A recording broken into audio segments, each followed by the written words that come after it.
now. Take a step outside and seize the day now.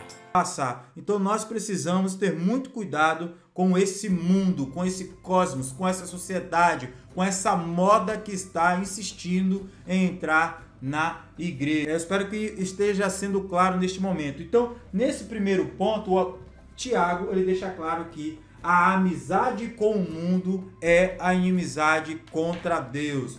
Por quê? Porque o mundo já está no maligno. O chefe deste mundo é o inimigo, é Satanás.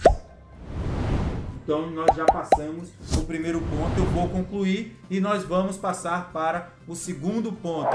Conforme vocês forem tendo dificuldades ou dúvidas acerca do texto bíblico lido, por favor deixem aqui no chat que a gente vai respondendo à medida que nós vamos caminhando dentro do texto. Então, diz aqui o texto no verso 6, continuando, Tiago 4, 6 diz assim: porém, a bondade que Deus mostra é ainda mais forte, pois as escrituras sagradas dizem: Deus é contra os orgulhosos, mas é bondoso com os humildes. Deus ele dá um escape para o seu povo.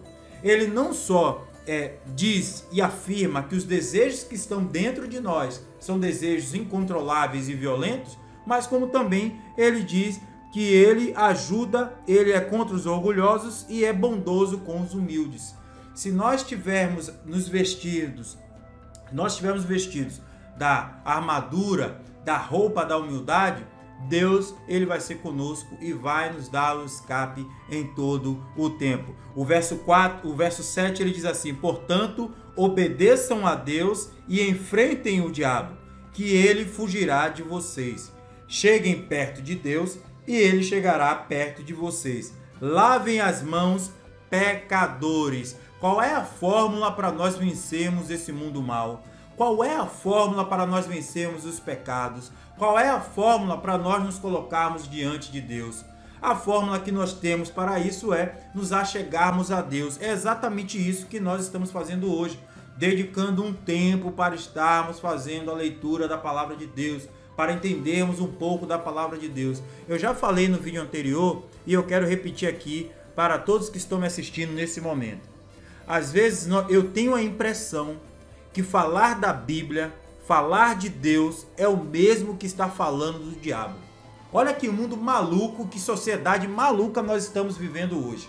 Eu me lembro que antigamente, há 20 anos atrás, quando eu me converti, quando alguém falava o nome do diabo, a primeira coisa que a pessoa fazia era o sinal da cruz. É ou não é verdade? A pessoa, Ave Maria, Deus para lá, deixa esse negócio para lá.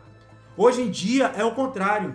Se nós falarmos de lermos a Bíblia, que somos cristãos, que estamos meditando na palavra e que cremos em Deus pela fé, as pessoas falam assim: Deus é mais, que negócio de crente, para ver como o mundo está tão maluco. E infelizmente existem pessoas ditas cristãs que estão na mídia, que estão desfazendo todo o trabalho que os nossos antepassados fizeram de pregar a palavra de Deus.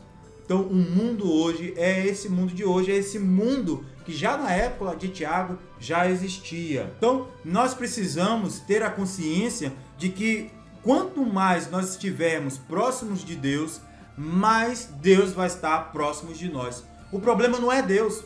Deus não está surdo. Deus não está com seus olhos fechados. Deus não está com as suas mãos mirradas para que não possa abençoar as pessoas. É o inverso. Nós é que estamos mantendo distância de Deus.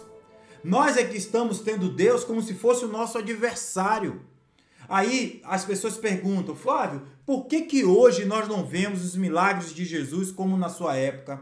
Por que nós não curamos hoje? Por que nós hoje não temos visões? O problema não é Deus. O Deus permanece o mesmo, o Deus imutável, o Deus de Abraão, o Deus de Isaac, o Deus de Israel. O mesmo que abriu o Mar Vermelho é o mesmo Deus. O problema é que nós não somos mais os mesmos servos de Deus. Como Daniel, que orava 3 vezes ao dia.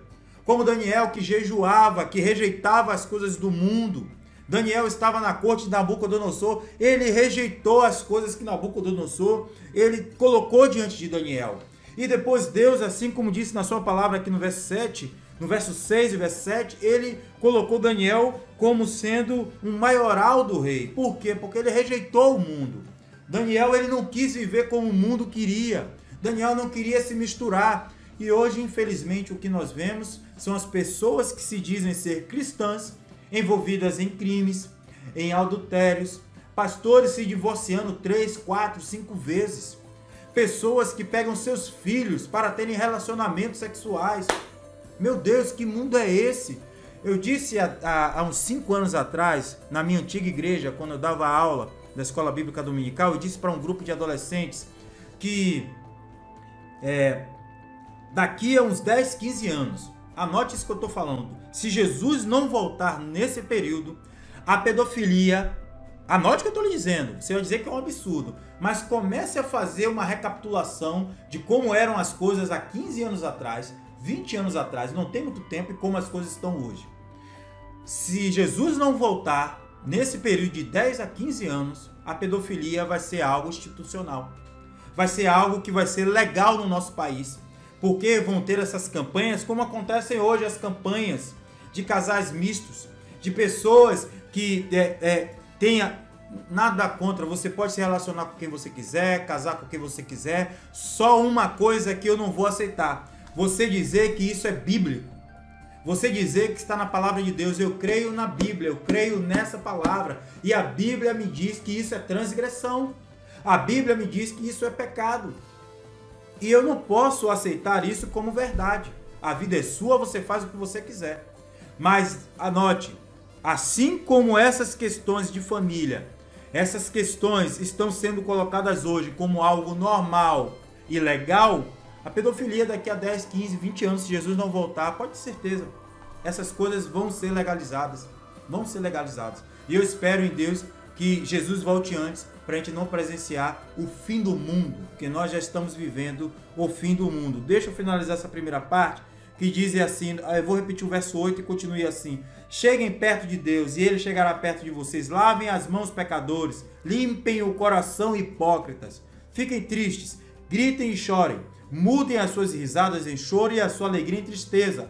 Humilhem-se diante do Senhor e Ele os colocará numa posição de honra. O que o texto está querendo dizer aqui é que você deve, nesse momento, pecadores, hipócritas, aqueles que estão pecando em demasia, é que nós devemos nos arrepender, é que nós devemos fazer uma recapitulação de tudo que nós temos feito, de todas as bobagens, nos arrepender de verdade, nos converter de verdade e buscar a salvação em Deus. E aí ele diz que diante dessa humilhação, diante de Deus, o Senhor nos colocará numa posição de honra, assim como colocou Daniel, Eliseu, Elias. Qual é a diferença do tempo desses profetas para o tempo de hoje? É Deus? Não, somos nós. Nós é que não buscamos mais a intimidade com Deus. É triste falar isso, mas é verdade.